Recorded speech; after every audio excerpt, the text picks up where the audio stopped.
Hey guys, so today I'll be going over your introduction to Illustrator, and you're going to start making your buildings. So first of all, you're going to lay out 16 gray squares. Illustrator has very similar alignment tools to Photoshop. So then I'm going to zoom in on one of these squares. And you're going to start with a 5,000 pixels by 5,000 pixels square canvas. And using the rectangle tool, I'm going to create what's going to be the base of my building. The color picker tool is similar to Photoshop. You can see it in the little square down there. And I also have the color settings up in a panel for my workflow that I work with normally. So I'm just going to pick a very basic brown color. I'm actually going to tint it purple a little bit. And so remember, in the Lynda tutorials, it stresses that you have to select something to affect it. So if I change the color without having this rectangle selected, it won't do anything.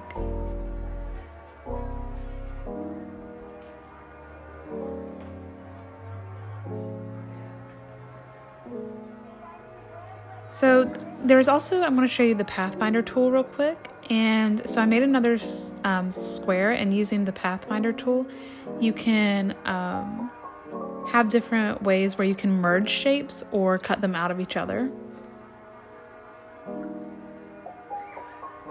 Now, I do want to mention that I am working on a different layer than my squares.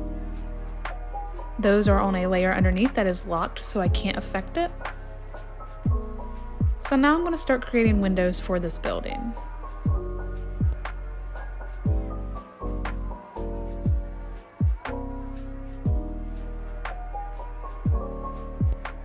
So Illustrator is pretty neat in that it helps you lay out things. So it kind of wants you to make things even. So you see those little lines coming in there.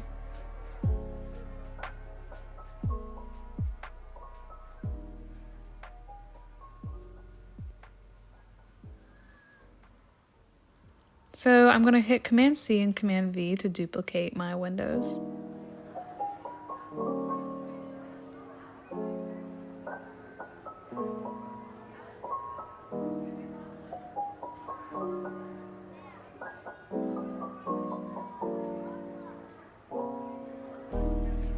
And so I'm just going to work to align those.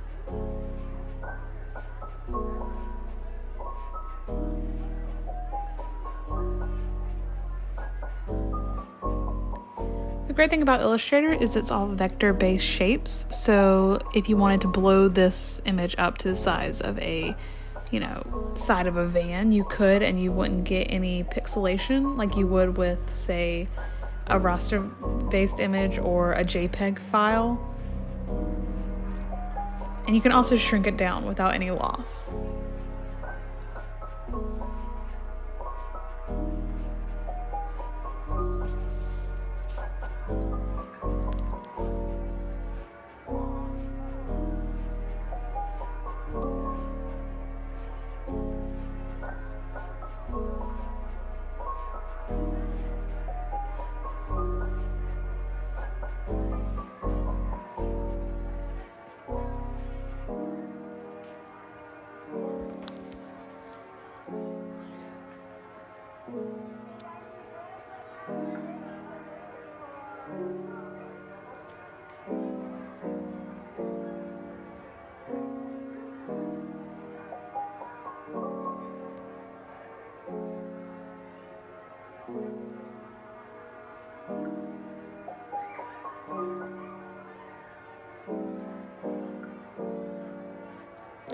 So now that I have my windows laid out, I'm going to select them.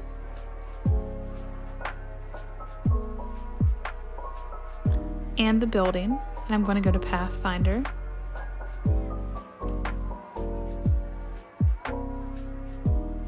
And so I have selected the second one over that I'm pretty sure is the invert one. I'm not sure exactly the name of it, but there's several options. And so then I went to edit and ungroup, and so then I was able to remove all those windows. So now I have the shape that has all these windows punched out of it. So I'm going to create this other shape, and I can hit Command and then the square bracket tool on each side to send it forwards and backwards, or I can go to Object and then Arrange, but I find it easier to just use the shortcut, so that's what I'll be doing for the rest of this video. So I want to make it look like there's a sunset reflected in the windows.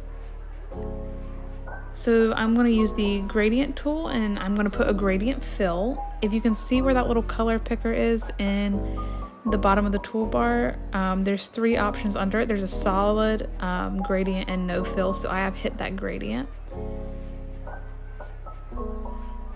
And I have the gradient tool already pulled up since I use it a fair bit.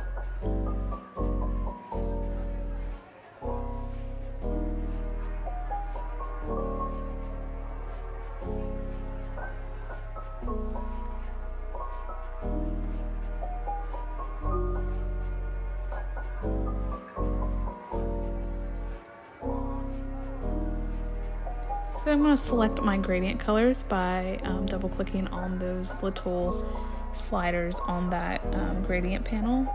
You can also affect it in the color panel. So I am going to fine tune those colors in the color panel. You can also affect the opacity, so if you wanted it to go from yellow to transparent, you could have that happen. I do that later in the video.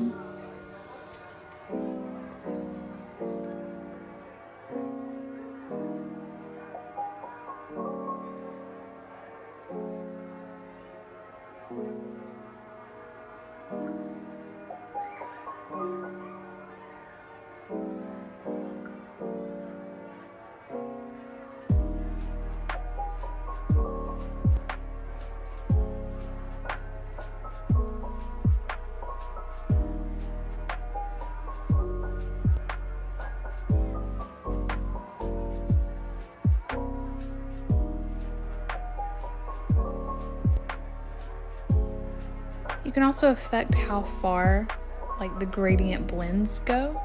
So you can see I adjusted it there. And that can help smooth out a gradient or make it more choppy depending on what you want. So if you wanted something to look like reflective metal, you might want that to be shorter.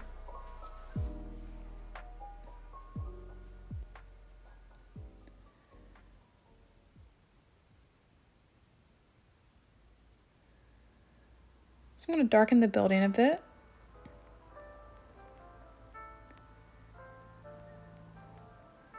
And then I'm going to use the pen tool.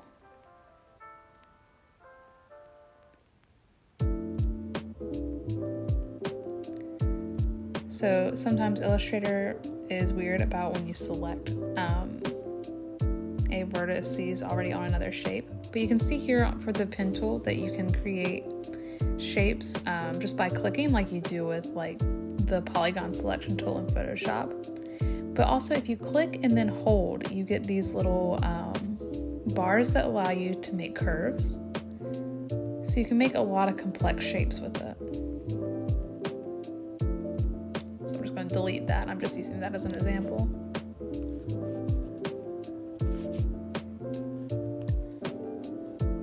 And I'm going to put a diagonal shape over my building.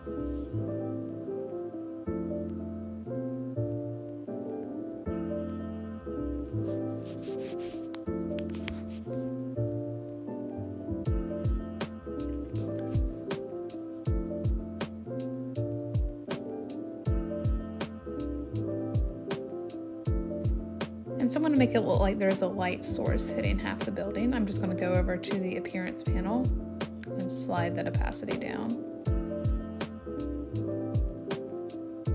And I'm going to select it and the building. And using that Pathfinder tool,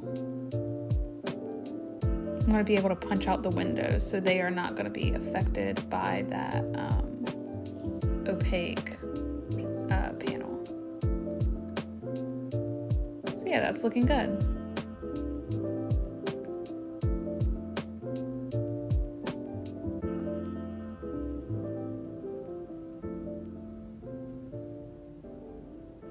So then I'm going to put a little storefront down at the bottom.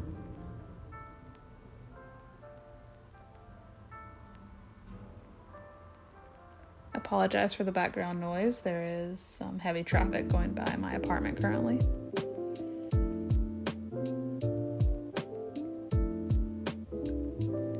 So I'm also going to punch that out from that building shape and then bring that on down. That's looking pretty good.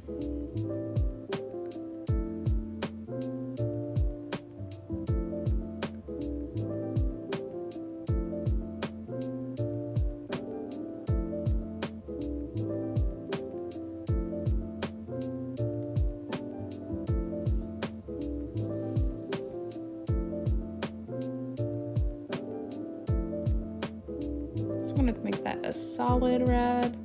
And yeah, it's looking more like a building now.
So now I'm going to go through and make frames for the windows. So I'm going to create a rectangle and then place another one on top of it, and then use the Pathfinder tool to punch that out. And for the bar across, I can also use the Pathfinder tool to combine it.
So after that's done, I'm going to use that same concept to make the frame for the lower windows.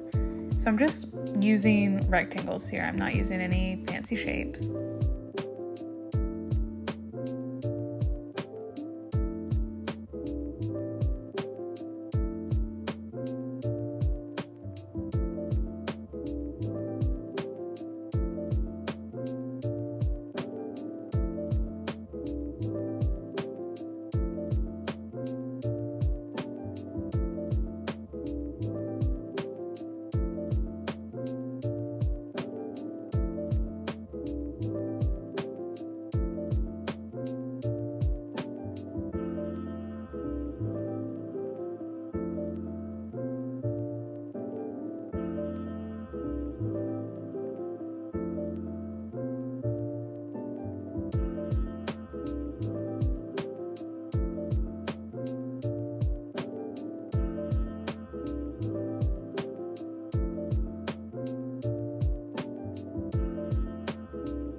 And then I'm going to make a neon sign. So I made this shape by making a rectangle and then using these little adjusters to make it curved. And a cool thing you can do in Illustrator is add multiple fills and strokes. So I'm going to add another stroke just to show you. You can adjust your stroke here. And this is covered in the London tutorial. But you can add, if I wanted to add a gradient on top of this and then another gradient, I could, or I could offset a gradient or fill to kind of give it a drop shadow effect.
So now I'm going to use the gradient tool to make a kind of glow on that sign.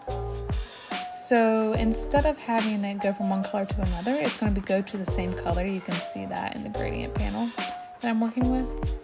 But I set one of them to have a 0% opacity. And I also changed the type to radial. You can see that there is 3 types at top. Above that, edit gradient, that's beside type.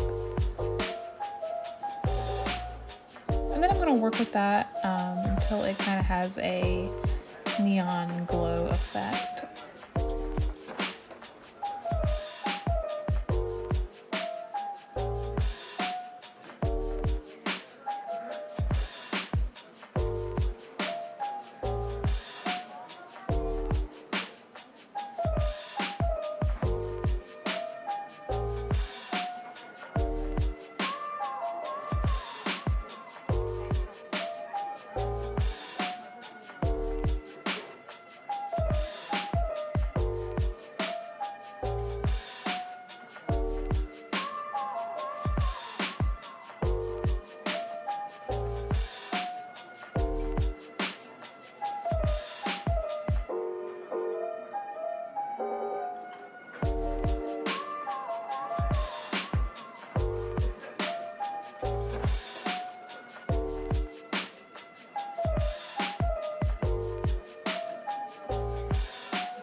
So I'm just going to go through and add small little details using those basic shape tools that I showed you earlier.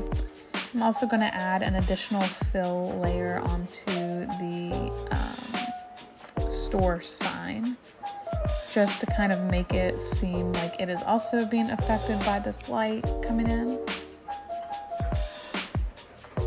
And using the gradient tool, you can adjust the angle which that gradient works at.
So now I'm going to go in and just, finish up, add glares, add shadows. I'm just using shape layers and opacity and color.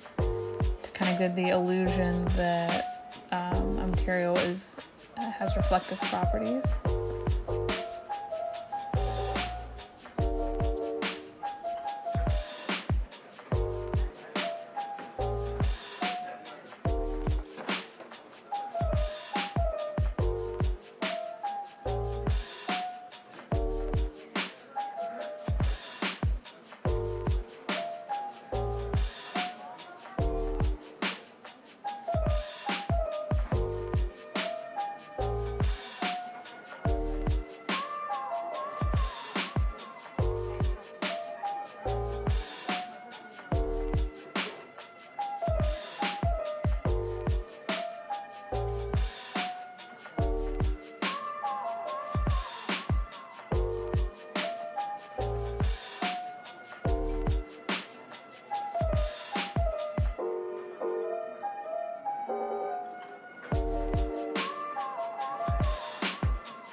And so you can see here I removed that gray square background. So for your project, you're going to replace each one of these squares with a building. I didn't want to do that because I didn't want to keep you longer. This is a bit of a long video.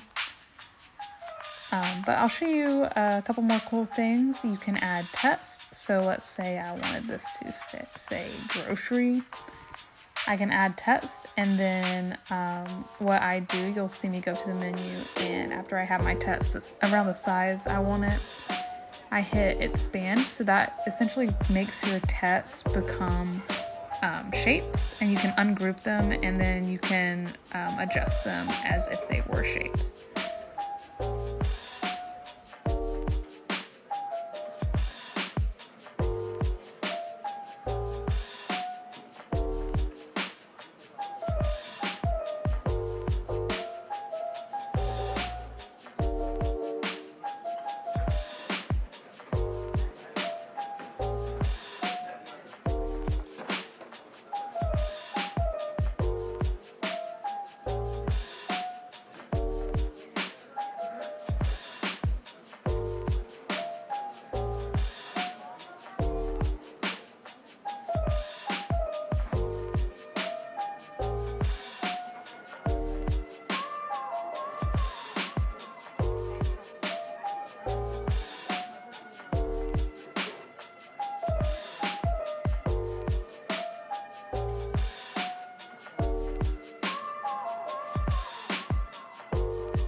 So that's all I have for you today. Remember, you will be making 16 of these. They don't have to be as complicated as mine. They can be a little rough and ugly. You're just going to get used to the program. Linda has some great tutorials that go really in depth on all these tools. And if you have any questions, feel free to email me. I'll also be holding office hours to help you with anything you need.